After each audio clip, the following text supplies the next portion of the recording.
Hey everyone, welcome back. In this video, I'll show you how to organize your study notes in Notion step by step in 2026 so you can keep your learning materials structured, easy to find, and super efficient to review. If you've ever felt overwhelmed by scattered notes across notebooks, apps, or PDFs, this method will help you bring everything together in one place. Let's start inside your Notion workspace. Create a new page and name it something like Study Notes or Learning Hub.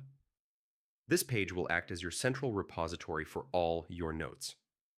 Next, create a database. You can use a table or board view depending on your preference. The first column can be subject or course, which helps you categorize your notes by topic.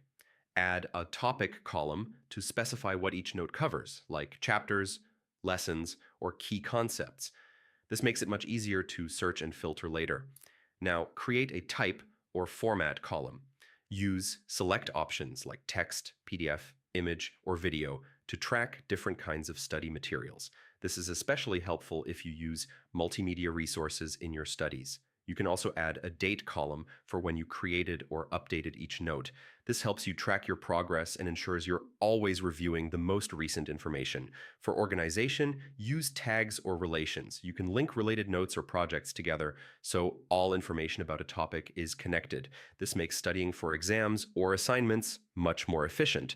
Another tip is to create a separate section for quick notes or ideas. Use toggle blocks or simple text blocks for brainstorming or jotting down points during lectures.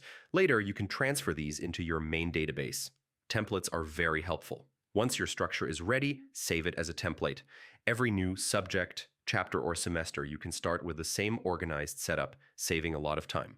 Finally, review your notes regularly. Highlight key points, update outdated information, and ensure everything is consistent. A well-organized note system makes revision fast and stress-free, and that's how to organize study notes in Notion step by step in 2026. If this guide helped you, make sure to like the video, subscribe for more Notion tutorials, and I'll see you in the next one.